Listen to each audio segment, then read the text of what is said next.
Good afternoon and welcome to the 95th of the COVID calls. This is a daily discussion of the COVID 19 pandemic with a diverse collection of disaster experts. My name is Scott Gabriel Knowles. I'm a historian of disasters at Drexel University in Philadelphia. Today I talk about indigenous communities and COVID 19 in Chile with Manuel Tironi and Sarah Kelly. You can catch COVID calls live every weekday at 5 p.m. Eastern Time on YouTube. Just go to the COVID calls YouTube channel to watch. You can also watch COVID calls on Facebook Live and on Periscope. You can hear COVID calls anytime recorded as podcasts on Spotify, iTunes, Podbean, or anywhere you get podcasts. You can also keep up with COVID calls via Twitter using the handle @USofDisaster or @COVIDcalls. Please do help spread the word. Send suggestions for future guests and future topics, and please feel free to suggest yourself as a future guest. As of today, July 31st, 2020, there are 17,406,644 confirmed cases of COVID-19 globally, according to the Johns Hopkins University Coronavirus Resource Center. That's up from 17,126,081 cases yesterday. Of those, 4,541,016 are reported in the United States. That's up from 4,472,963 yesterday. There are now a total of 152,922 deaths reported in the United States. That's up from 151,570 reported yesterday, another day with a more than 1,000 death increase. In Chile, as of today, 355,667 cases have been reported and 9,457 deaths. As a way to bring some humanity to the numbers, I've been reading a life story or a story of advocacy for COVID-19 sufferers every day. I'd like to continue that now. The headline is U.S. inmate with coronavirus dies weeks after giving birth on a ventilator. This was written by Lois Beckett, published in The Guardian, April 29th. A pregnant Native American woman incarcerated in a federal prison in Texas was diagnosed with coronavirus and died in federal custody in April, officials said. Andrea Circle Bear, 30, had been sentenced to more than 2 years in prison on a drug charge in January. She delivered her baby by cesarean section while on a ventilator in a Texas hospital on April 1st and died there on April 28th. Circle Bear's child survived, but officials declined to provide any additional information on the baby's condition or where the child is now, out of respect for the family and for privacy reasons, the Bureau of Prisons spokesman said. The 30-year-old woman had a pre-existing medical condition that made her more at risk for a severe case of coronavirus, according to federal officials who did not specify what the condition was. Andrea should never have been in jail in the first place, period, the Democratic Congresswoman Ayanna Pressley said during a discussion hosted by The Appeal, a criminal justice news site. The fact she was there at all is cruel and negligent, Pressley said, calling Circle Bear one of many people trapped inside prison system because of systemic inequities and a failed war on drugs. This January, Circle Bear, who was already 5 months pregnant, according to court documents, was sentenced to 26 months in federal prison. Her sentencing documents note that Circle Bear had a history of substance abuse and recommended her as a candidate for a prison substance abuse treatment program. The documents also recommended that she be placed in a prison medical facility, given that she was pregnant and due to deliver her child in early May. The Department of Justice touted Circle Bear's sentencing in a January press release. Quote, "Don't let yourself or your property get mixed up in the world of illegal drugs. It ends badly," unquote, the U.S. Attorney Ron Parsons said in a statement. Circle Bear was the 29th federal inmate to die in the Bureau of Prisons custody since late March. As of late April, more than 1,700 federal inmates had tested positive for COVID-19. About 400 of those had recovered at that time. On March 20th, Circle Bear had been transferred from a local jail in South Dakota to FMC Carswell, a federal prison medical facility in Fort Worth, Texas, officials said. The prison medical facility was more than 1,000 miles away from Circle Bear's home of Eagle Butte, South Dakota, which is part of the Cheyenne River Sioux Indian Reservation. As a new inmate, in the federal prison system, Circle Bear was quarantined as part of the Bureau of Prisons' plan to slow the spread of the coronavirus, according to a press release from the Bureau. 8 days after she arrived, she was taken to a local hospital for potential concerns regarding her pregnancy, but was discharged from the hospital the same day and brought back to the prison, officials said. 3 days later, prison medical staff members decided she should be brought back to the hospital after she developed a fever, dry cough, and other symptoms, according to the Bureau of Prisons. Circle Bear was put on a ventilator the same day she arrived at the hospital, and her baby was born the next day, officials said. She tested positive for COVID-19 days later. Circle Bear's pregnancy made her high risk for the virus, but she would not be considered priority for release under the Bureau of Prisons and Justice Department guidelines on releasing prisoners to home confinement to help stop the spread. She was already on a ventilator when an expanded home confinement memo was handed down by the Justice Department in early April.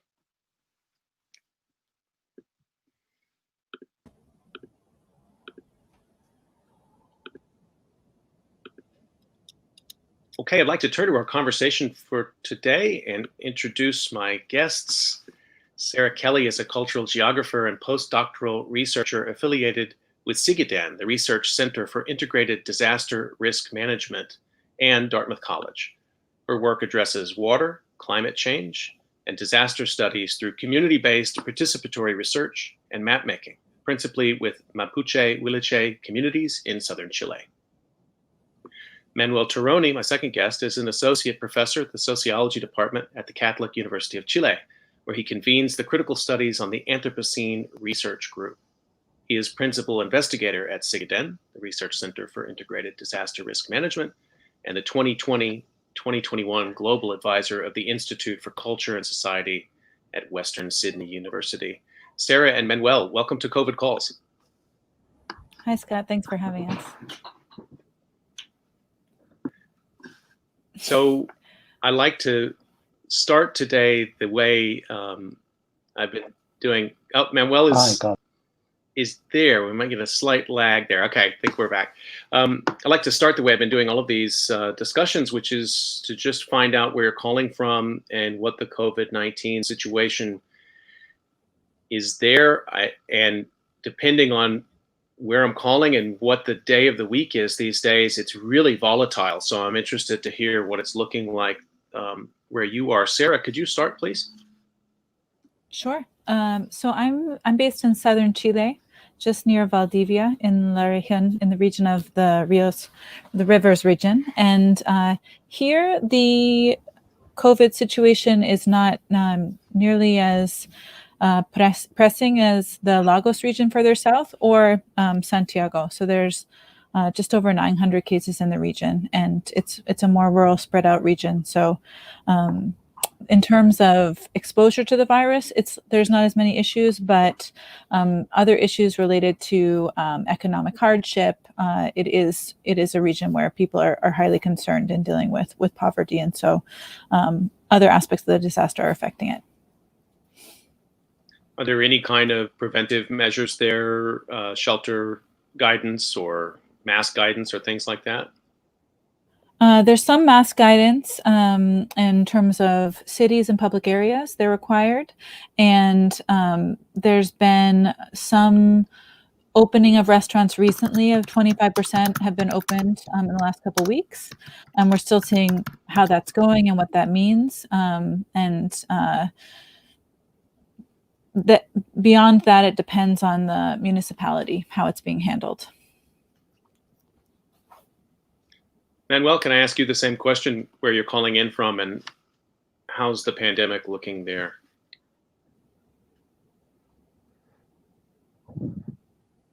I'm calling from Santiago, Chile's capital, and I apologize in advance because my connection here is so poor that I'm not sure it's gonna hold for the entire conversation. Here things are quite ugly in many ways. Cases are around 10. We have and that number hasn't really diminished. So we have high rates of contagion and a high rates of cases. And I think what is worst is that we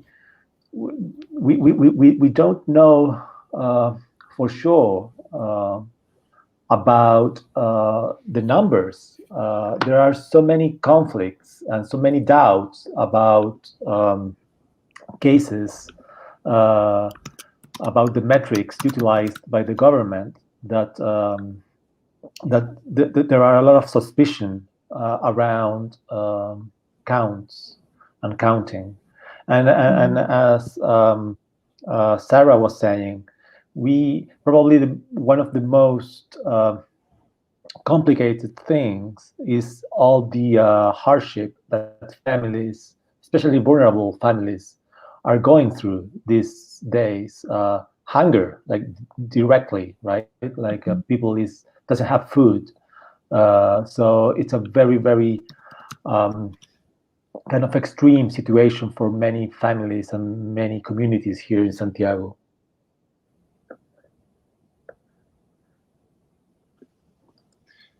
Let me follow up with you, Manuel, on just get a sense of, in Santiago, you're facing some of the things we are in the United States in terms of lack of testing.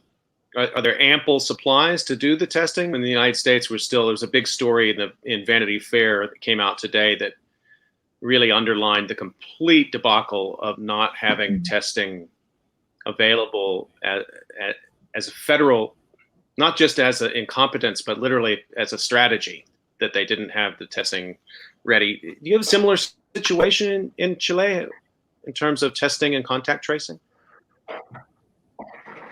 Yes, absolutely. I'm not sure if it is an explicit tactic, but it has revealed kind of this infrastructural precarity of the health system. So the whole architecture, the data architecture of the health system, the infrastructural capacities of local health,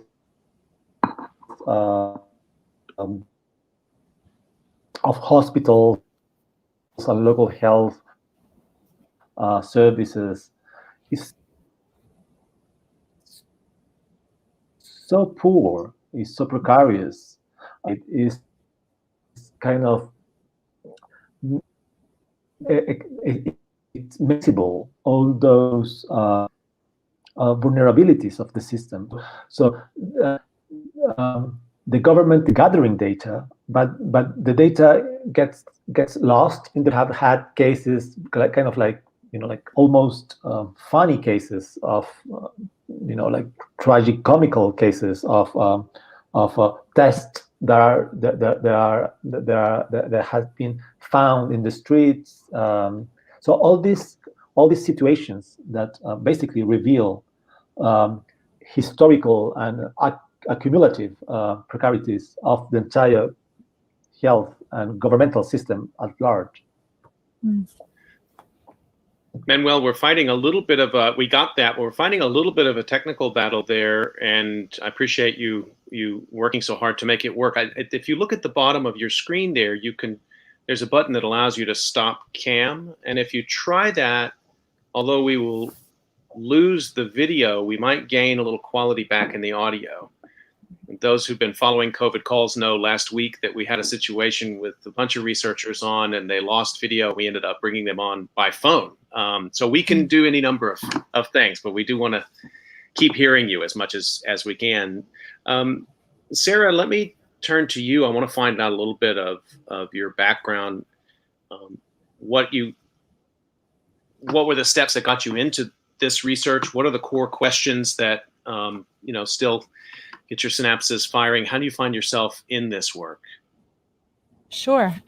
So I've come to work with CIHIDEN and as a disaster risk management research center through first researching water and climate change. And I've always been a community-based participatory researcher, which means that I conduct research in concert with community members where they help define the research questions, and we make sure that the research process serves their local needs. So it can look different each research project, but that's a general methodology that I work with. And I've been working in southern Chile with Mapuche Huiche ancestral leaders and communities over the last 6 years. First around hydropower development and conflicts in Mapuche Huiche territory, understanding the impacts in both sociocultural and ecological terms of these small hydropower projects being developed, but also the conflicts and how indigenous rights were being articulated and recognized or not in certain conflicts in particular.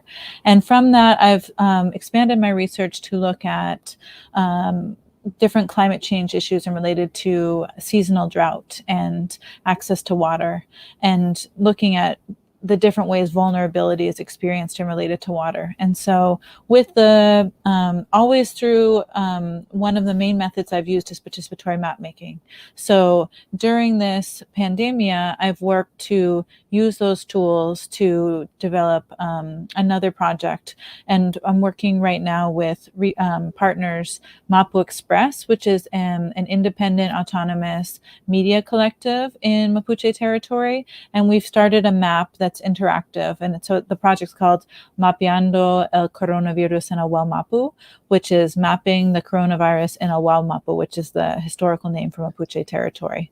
And so we're just launching that project and seeing how this map works. And basically my colleagues and I, as part of Manuel's research line that he guides at CIGIDA on the cultures of disaster, myself and Valentino Carano, we've launched this, and basically there are 6 icons. The main icon being territorial control, which we're going to talk about today and which our essay talks about, and then 5 other icons related to different strategies and needs in Mapuche territory, including such icons as I'm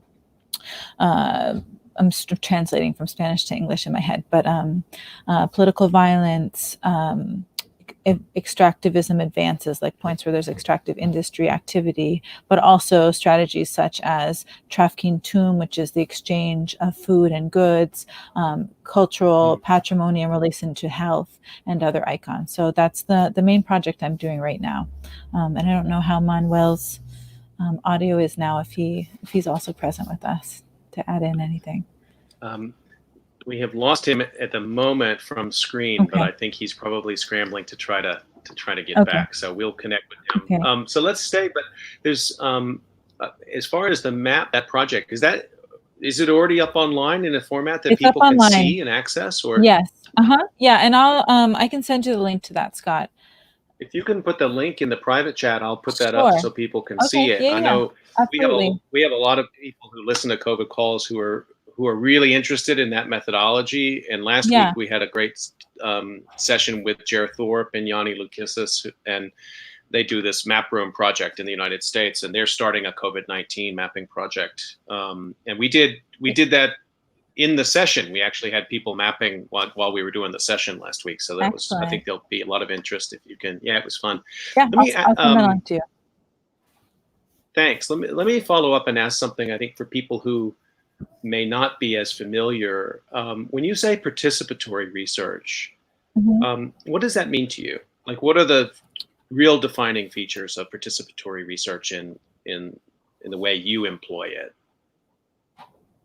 Yeah, that's a great question. I mean, I think, as I indicated earlier, I think that participatory depends on the community that you're working with and their needs, their availability, and how the research project develops. But for my experience and the way I've addressed it, basically, I look to find community partners who already have interest in the same research questions that I have interest in, and from that, I try and have each step of the research process be participatory, which means like that they help define the parameters, the either the questions or the intellectual aspect of that research, and where they'd like that research to go, and what are the limits of that research. So those are that's kind of the practical. And I believe in it being not just posing the research questions or collecting the data, but I also really try and have the analysis be collaborative. And that doesn't mean, obviously, I do the majority of the work in analysis, but trying to bring text back, edit text together, and making sure that particularly areas that are about cultural knowledge, that those be checked and edited and given input according to the research protocol that I'm working with partners. I was speaking Now, with Alexa Dietrich yesterday. Yeah, go ahead. okay. Sorry. Oh, no, I was going to say, I think for myself, as well as a lot of other researchers, what participatory means now that we're moving into this online sphere is it's an interesting and ethically important question that I'm figuring out and learning about as I go. But bringing that same research ethics to the online sphere and seeing how that works is a challenge that I'm undertaking, along with many others, I imagine. That's been a theme we've talked about, but just to go a little further with that, so the ethical dimension for remote research, is that because it's harder, maybe some community, there's a digital divide issue, or is it about actually sort of trust building and the problem of building trust at a distance, as opposed to maybe building trust in other sorts of ways, being invited into a community and sharing, history and building some basis of understanding before starting the research? What are the new ethical challenges that you might be facing? Well, I guess I'll just go to the concrete of example of what I'm doing now. So in my earlier research, doing participatory map making with Mapuche Wiche leaders on hydropower conflicts, one of the main aspects we worked with maps was that, Mapuche geography is different than Chilean geography. It's oriented east-west. It's not oriented north-south. And as they worked to create maps to demonstrate how they understood rivers and water in their cosmovision and why they were against this type of hydropower project, they decided not to map specific sites of cultural significance because of the possibility that they could be used in other ways or made vulnerable to by being made visible on a map. So these were not made visible on a map. And so that was an easier process to carry out because we continue meeting in person, and in our research protocol, they decided that. Now, in an online sphere where communities are uploading this information, that is a different process. And so in this case, we made the tool, and Mapu Express is leading the use of the tool, implementing it, carrying out outreach. And so it's not, I don't have the same relationship to this research that I would in another case. But with Mapu Express, we're talking about basically the way they're going to handle it is every week they're going to go through what's been uploaded, and if they have any ethical issues, they're going to communicate why they didn't upload something and make those ethical rules that they create as they go on their website. So I signaled that I'd come across this in my research in the past, and Mapu Express decided that's how they're going to handle it in a way that's transparent and in line with how they operate as an organization. Thank you for explaining that in such detail. I think it's hard enough when we're not remote, and all of these adaptations that you're making in real time are really important for the research community to hear about, and others who are interested in how social scientists work. I was speaking with Alexa Dietrich yesterday of the SSRC, who you know because she's involved with the series. She's my co-curator in the series for this disaster studies series, and she was really talking about, we were talking about this issue of ethics, and she said, she feels we're at a time where we really need to be honest that there are some questions that we can't ask, or I guess there's always questions we can ask, but there's some studies we just may not be able to do if we embrace the kind of ethical commitment to participatory work that you're describing. And we were talking about this give and take. On balance, I think most of us would agree so much more is gained, because then the research that's produced is so much, first of all, it's so much more relevant to a broader base of people, but it's just ethically more sound. It's something you can stand on to be more proud of and be sure that it actually represents something that is not just one person's take on what's going on in a community over a short period of time. But the trade-off, as you pointed out, is that there may be some data you just don't get. Hmm. some questions just don't get asked. That may be confounding to some people who think about data collection as just you go collect data, you get it, you go back to your campus, and you figure out what it means. Yeah, I mean, I think ethics are incredibly important, and I think particularly, I mean, working with the Mapuche Wiche population in particular, who I've worked with for a number of years, they've, it's working with them has always been underneath a research protocol that's very clear. And so for me, the ethics are clear. And in terms of how to move online, I knew that I identified Mapu Express and proposed the project to them, knowing that they have relationships of trust throughout Mapuche territory and are a well-recognized organization for managing this type of information. And so I think that as researchers, making partnerships with organizations and supporting our research questions with their missions in ways that can be mutually beneficial is one way to handle these challenges in an ethically responsible way. I want to remind people that you're listening to COVID Calls, and today we're talking about indigenous communities in Chile and COVID-19 with Sarah Kelly and with Manuel Tironi. Manuel has experienced a technical difficulty, so we will either get him back into this conversation or we'll do another session with him because I know people are interested.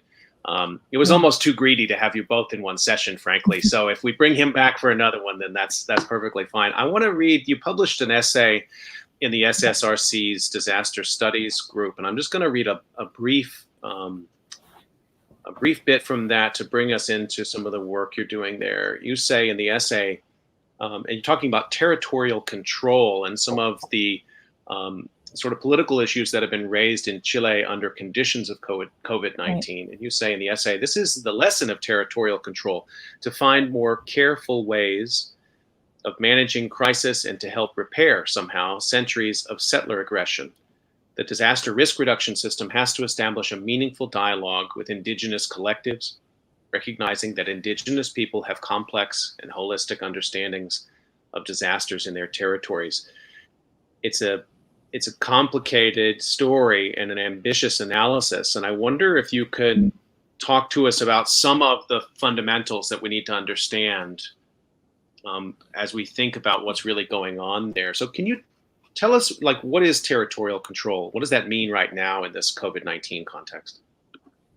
Yeah, sure. I'm happy to. And I should just say for those listening, Manuel is the first author on this and I came on to support him. But I would love to hear him explain this article, and he really works with the politics of care. So I'll do my best to explain what I can and not try and explain what I can't. Right. Mm-hmm. But basically, we were in touch and following what's happening in Chile. Territorial control, as it has a certain history in Mapuche territory related to the forestry plantations created and the movement to both retake land and that was historically taken away from the Mapuche people, but also to protest the advent of forestry plantations that affect sovereignty, water access, land access throughout southern Chile, but particularly in the Araucanía region, which is the region north of where I am. However, what we started to see, so while it has this particular history, what we started to see throughout Chile were in Mapuche territory, but also among a number of other indigenous peoples in Chile, that they were raising territorial control points. And so these were sanitary barriers largely being created to stop the flow of people. In many cases, it was related to, in Chile, there's a lot of people that have second homes or summer homes or summer cabins. So many territories, it was related to stopping people coming to their second homes, particularly from Santiago, where there was a higher number of infected people. But it also became I would say each case is different. Each case expresses a different set of political concerns and actions. But what we drew out in our paper and what we saw is that in these cases were related to their acts of sovereignty. And while each is different, we heard that articulated, we saw that articulated in practice as well, that territories were taking control of health needs, caring for their populations in different ways, handling the distribution of food, of medicine, and it's a phenomenon that continues to be ongoing throughout Chile. So as disaster scholars, we were watching this happening and seeing that, in particular outside of Santiago, that there was a phenomenon that was teaching us about the lacking areas in how the Chilean state is addressing disasters. And so without trying to interpret this whole phenomenon, we tried to understand what are the lessons for disaster risk reduction, since we were already doing that research and we saw other critiques being raised in this moment that were important, we thought, to highlight. So you talk in the piece about disaster risk reduction as a sort of coherent entity. And some folks may not be as familiar with that language, and the DRR, the acronym that's often just used for it, is a shorthand for people who follow sort of international humanitarian aid in disaster and what goes on at the UN level and the Hyogo framework. There are a lot of different international and national consortia, governmental and non-governmental, that traffic in this world of disaster risk reduction. It sounds not only innocuous, but absolutely helpful. But you're placing it in an important critical context here. Can you say a little bit about how you use disaster risk reduction and what it means in this context? Sure. Again, I don't want to speak for Manuel, so I'll just say how I understand it. Basically, it's related to the policy of how to manage disaster risks, right? And in general, is related to, and we have natural hazards and the impacts they have on different physical and cultural geographies, different places. And so that's kind of the broad idea. But where I've been working, there was, Chile is a country with a lot of natural hazards. And so there's a long history, and I'll just talk about the area where I researched in Mapuche Huiche territory. There was a major earthquake in 1960 throughout southern Chile, and that led to a complete change of the way of life. So whereas people historically used wampo, which are a type of canoe, to move through the lake to river system, during that 1960 earthquake, the lake was so filled with trees that people actually, and roads were starting to come in, that people actually completely left using wampos. So this major earthquake disaster led to a change in the culture and the way of life in that area. And in more recent disasters, such as a major volcanic eruption, that's part of the cosmovision and spiritual beliefs that the volcanoes would erupt, and it's part of the greater balance. So whereas the Chilean state forces people to evacuate, the Mapuche people higher up in the watershed where I work absolutely do not want to be evacuated when there's a volcano. So there's this context of disasters and how the state views and defines disasters, and how Mapuche communities have lived disasters, and what are risks in one sphere are not necessarily risks in the other sphere, right? And so that's a little bit of background and a much longer history to contextualize in the pandemia. In what ways are people vulnerable in Mapuche territory and in southern Chile, and how can that be better managed for local needs? And what we saw was these points of territorial control and the different spokespeople coming out and explaining what they're doing. They were really worried about what we might see as smaller risks, but that were very important to their people and their communities. For example, older people need to go and take out their monthly pension, and instead of needing to go to the nearby city to get that, they were asking that money be brought to them, so they didn't have to travel weekly or monthly to go and get that. That medicines, instead of people needing to go to the nearby city to get those medicines, that those be brought to them. So certain changes in how people move through space, so that they're less exposed. And they're worrying much more about the elders in their communities than we saw in Chilean news or in how the Chilean approach was handling disasters. So that's kind of one major example that we saw. Another more recent example that I think is very pressing in Chile, from what I hear, is that students are worried about being able to maintain their schooling, especially students in institutes or colleges, because they're worried that they're going to be able to maintain their scholarships with the online system and with scholarships not coming in time. So that's another point or responsibility that these points of territorial control are starting to worry about and organize for. So there are risks that might not even be on the sphere of the Chilean state, but that are very important to Mapuche people and people in rural Chile in general. It's bringing in this historical dimension is really powerful, I think. And you talk in the essay. I mean, you sketch out a historical timeline. As a historian, I get very excited when I see disaster research that explicitly engages a really long timeline and a complicated one. So when you use terms like settler colonialism or empire, what I understand from that is, to bring it back to some of the points you were just making, that there's, from the Mapuche perspective, being asked to evacuate is not understood as something exactly in this moment. It brings forward history, a long history of evacuation and removal. But on the other hand, the arrival of people from outside with medicine or with help with disaster risk reduction also bears with it this long history of invasion. I know I'm simplifying here, but that's a really powerful framework to bring to that. And I guess my question to this is, the people that you've talked to, do they speak about it in those terms? I mean, do they invoke previous episodes that they can point to and say, this was an epidemic in the past and this is how it impacted our community when we interacted with the Chilean state? Or it's not so clear cut and it's expressed more just in terms of their practices?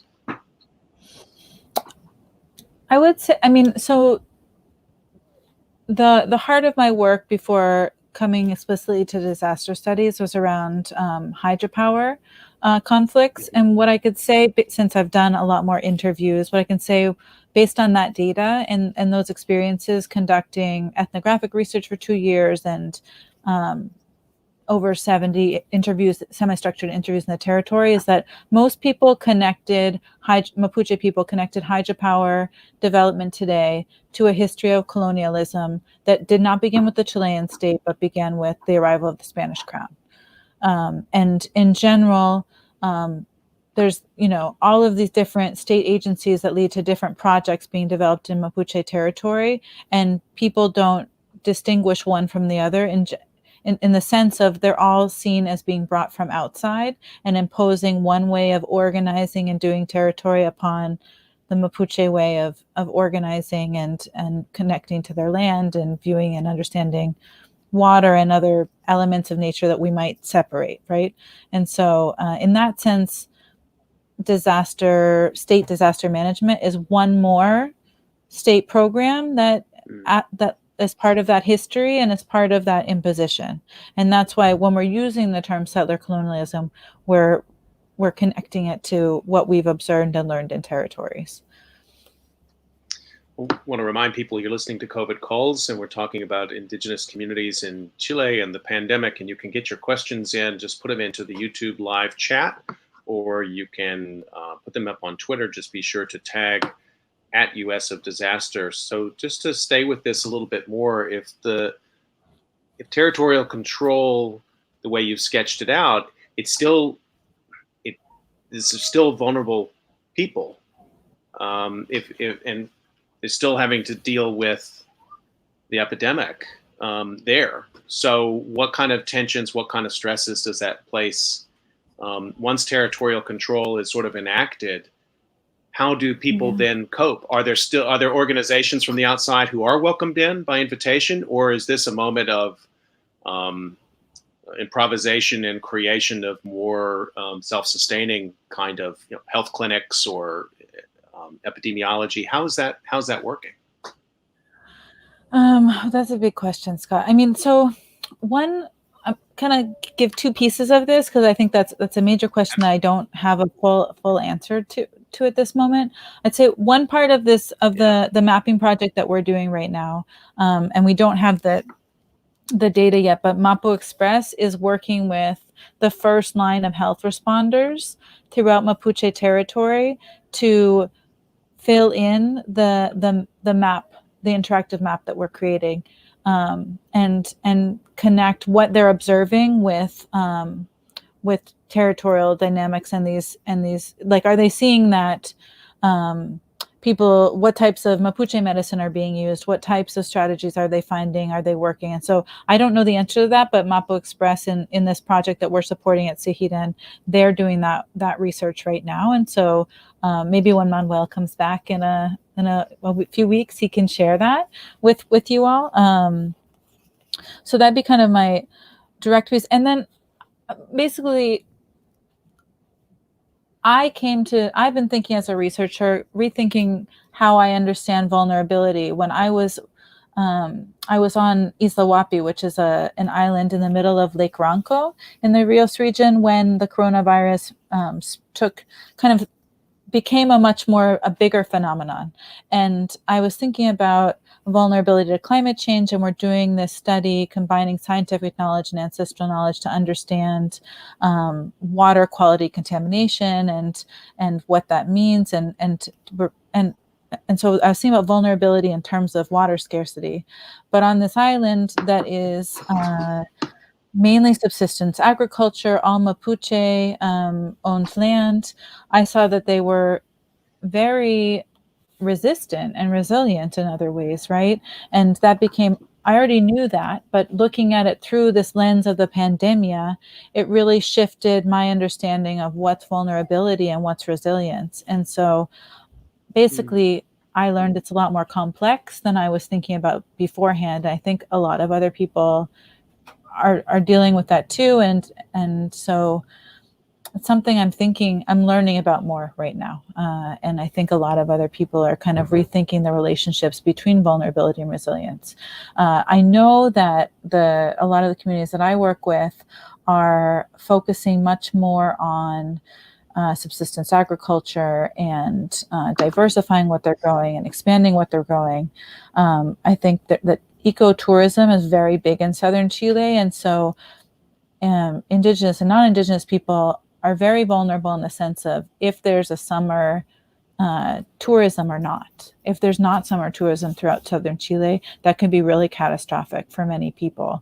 And so I think we're all watching to see how this socioeconomic vulnerability plays out. The ollas comunes, which are like common pots, is what, but it's like a practice of community meals. Those are happening throughout Chile, and a lot of people are depending on them to feed themselves right now. And so the issues of poverty and hunger throughout Chile are very pressing right now. So I think that's important to explain contextually. So the economic distress that's being created in this moment of territorial control is being felt overwhelmingly in those communities as well. Then, I mean, they're caught in a bind. Then, yes, and I visited some of the communities I researched with a few weeks ago, and a number of people expressed that since they own land and have animals, that a lot of them are fine right now, but they worry about the prolonged effects of this pandemic, if and when it expands to a year and a half, that could become a lot more catastrophic for many more people. And I think what I observe and read, and it seems that the cities have been more rapidly affected in terms of economic distress. I was thinking about this in terms of what I've been able to read about what's happening with the Rapa Nui in Easter Island, which again, they're sort of caught in this bind. There's been a long-standing struggle over local control, territorial control there, and yet their economy has evolved to be almost entirely reliant on visitors, those planes landing every day and having a set number of visitors who get off and spend money. But they've been, I don't know, I haven't seen the situation in the last couple of weeks, but they closed that part of their economy down in March. And it's absolutely, so at one and the same time, they're exerting a form of self-preservation and control that's necessary, I think, for their autonomy. But at the same time, they're cutting off their economic lifeline. I don't know. I don't see how it's sustainable. Or it brings forward, I guess, and this is part of your essay, we have to rethink these concepts of sustainability. If your local economy is only sustainable because Europeans and North Americans arrive by plane once a week to spend money and leave, then maybe that's not ultimately a sustainable economy. That seems to be part of the issue that's raised there in Easter Island. I don't know if that's resonating in other areas of Chile. I think so. And I think that in terms of how we confront climate change and pandemics, that we have a lot to learn from many different indigenous peoples. And all I can say is I'm listening now and trying to listen and follow these discussions and see what solutions are being proposed. I wanted to come back to one of the themes that we're seeing covered a lot. So I read the obituary today of a Native American woman in the U.S. who was extradited and imprisoned on drug charges in Texas, and she was from South Dakota. And you probably have seen in the news here, this issue of tribal governments closing down the highways, and there have been some standoffs and some very tense moments along those lines. I don't know if it's something you can comment on, but think with a little bit in terms of comparables here that we may be seeing between the communities that you work with and study there in Chile and what may be happening with indigenous communities in North America. Are there points to be raised of comparison that can be illuminated? I'm hesitant to compare, but I've been watching what's happening in the U.S. and learning about what's happening with the Navajo Nation and the level of infected people relative to their population was definitely shocking and important to that it's reaching the news. But I'm hesitant to compare. Yeah. One of the things that was raised in that article and in others that I've read really talks about elders and the importance of elders for a variety of governance functions, memorial functions, just many things that we should be attentive to. And it's one of the things in the United States. I don't know if this is playing out like this in Chile, but the abandonment of our elders in the United States, so the non-indigenous population, the astronomical rates of infection and death in elder care facilities is something that we're going to be grappling with for an awful long time. And absolutely. I had guests on from Italy who were talking about the disappearance of a whole generation of elders the people who could still talk about the post-World War II years and what it meant to cope and survive in those times, and to have them all die within 2 to 3 weeks. Can you help us understand a little bit the way the social structure works in the communities that you work with in terms of age, and particularly around elders, and how that may be relevant to the kinds of territorial control issues that are raised? Sure. So I'll just repeating I've been working with Mapuche Wiche and communities and ancestral leaders for the last 6 years around water issues. And in that research, Lonco are spiritual political leaders of communities of Lof, which are the basic units of the territory. And Lonco are typically men, but not always. And they're typically, they can be very young, but in my case, I've worked with one elder Lonco, who's one of the most, Lonco Pangi Lef is one of the most respected, well-known Lonco in a larger territory. And in general, elders are seen to be people who have a lot of kimun, which is wisdom, and to be really valued and listened to. And but so that's you can definitely see that that aspect of the society guiding how risks and vulnerability have been handled in this period of the pandemic in Chile. And it was interesting visiting some of my research collaborators recently and just learning how they'd kind of changed their whole systems of buying food and getting goods. And they've actually, in some ways, potentially made these systems that have them traveling less on 4-hour bus rides to buy basic goods in the rural areas. And so, it has been interesting to see kind of the ways that it's not as taxing for older people now to get their basic needs, because I think living in rural areas but needing to interface with modern society has been difficult for a lot of elderly people in Chile.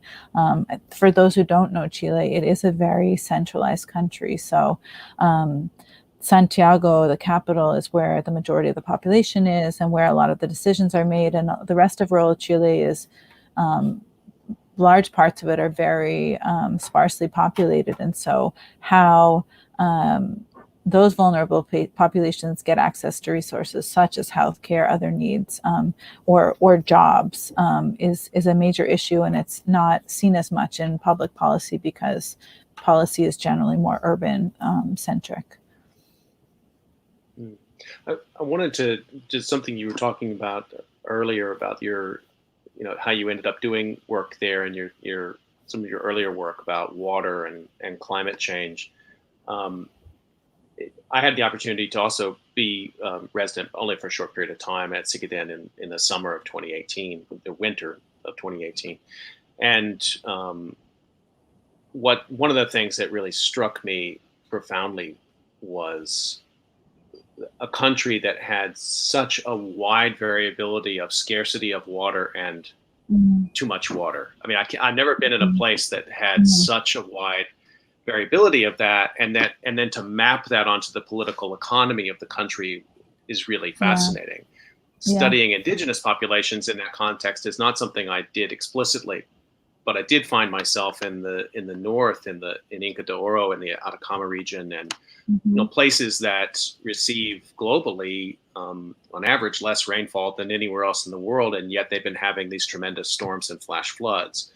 And so the mining sector, the indigenous, some of these territorial control issues, and then I hadn't really thought of it until we were having this conversation and that's the whole other side of the country, but these things have all snapped together around water.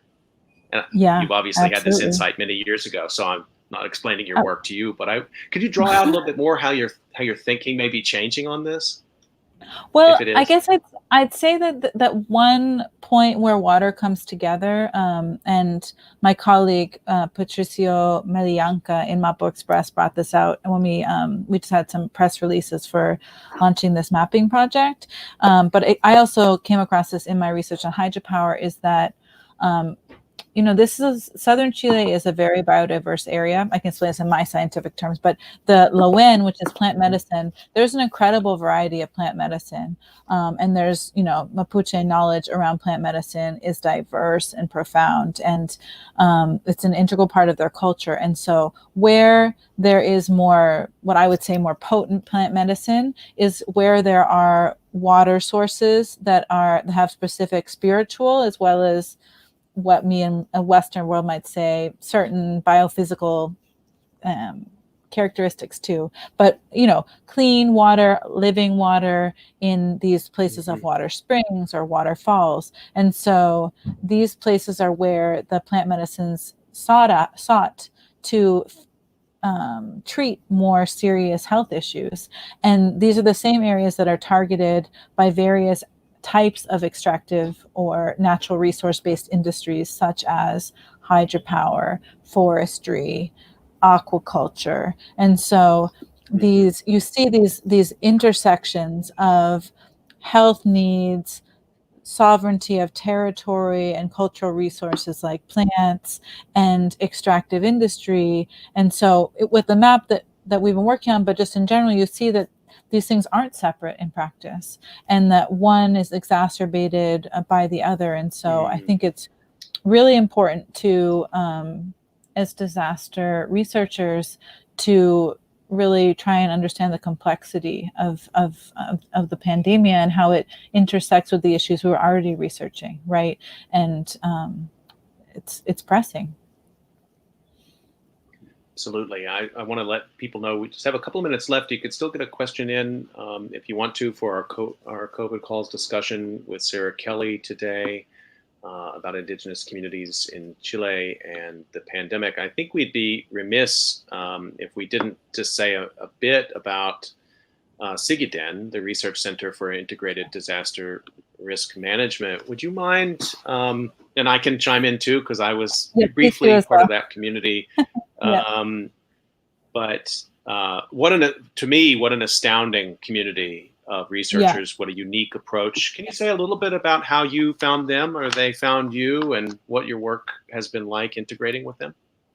Sure. So SIGIDEN has 6 different lines of research, and it's an independent research center. It's located on the Catholic University campus, but it's an independent research center funded by Fundapinanit, but it's funded by Chilean institutions as a center of excellence, and it involves researchers as well as other practitioners from different disciplines. And so it runs a gamut, really. There's volcanologists and people working on tsunami modeling. And then there's people like me and Manuel in social scientists working on, his line is called The Cultures of Disaster.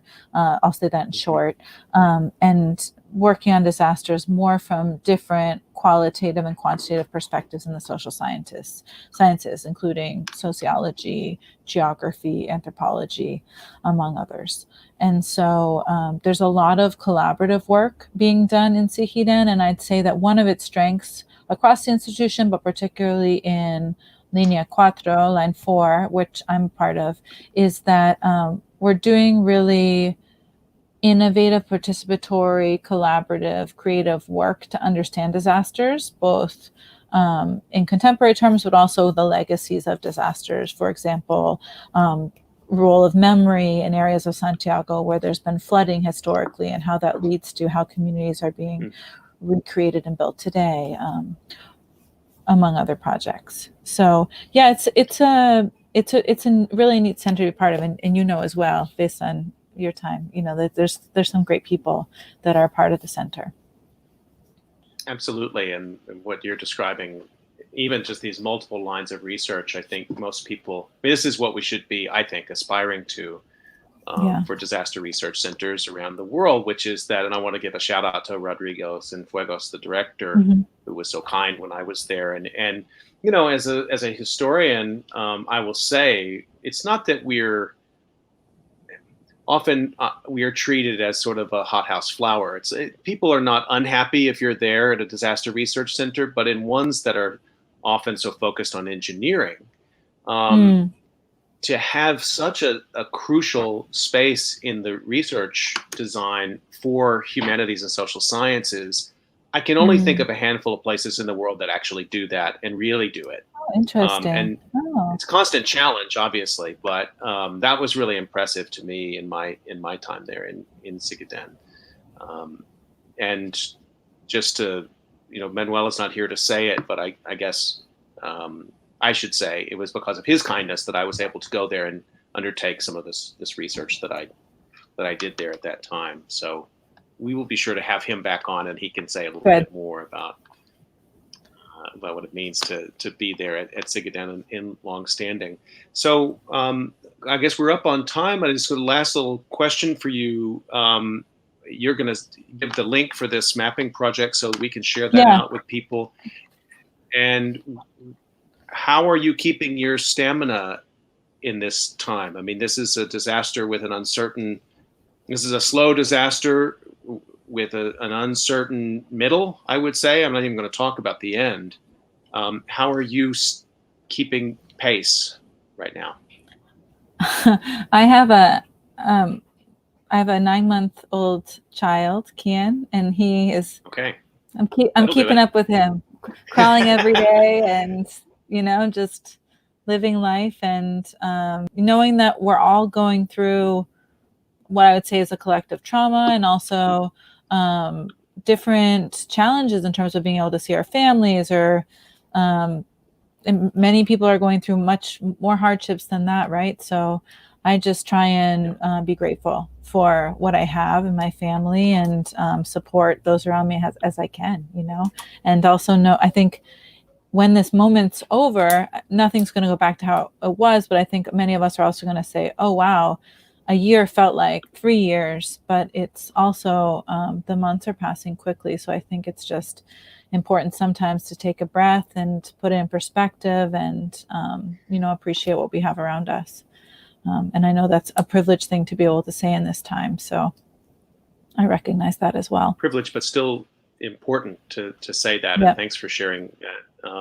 And I want to remind people you can check out Sarah and Manuel's essay in the Social Science Research Council Disaster Studies series, and the essay is Care and Sovereignty, Territorial Control, and the Decolonization of Disaster Risk Reduction. It's a really, really great essay, and will be required reading, I think, for many people who are looking to understand disaster studies, not as just a story of how countries do it or how emergency managers do it, but these layers of history and particularly Indigenous identity and how they play in. So you've been listening to COVID Calls. You can catch COVID Calls every weekday at 5 p.m. Eastern Time. On Monday, we'll be talking to Kate Starbird about disinformation and the pandemic, and we'll be talking about the election, which is not so far away. Sarah, thanks again for your time today. Scott, thank you so much for inviting us. I really enjoyed speaking with you. Stay healthy, everyone. We'll see you soon.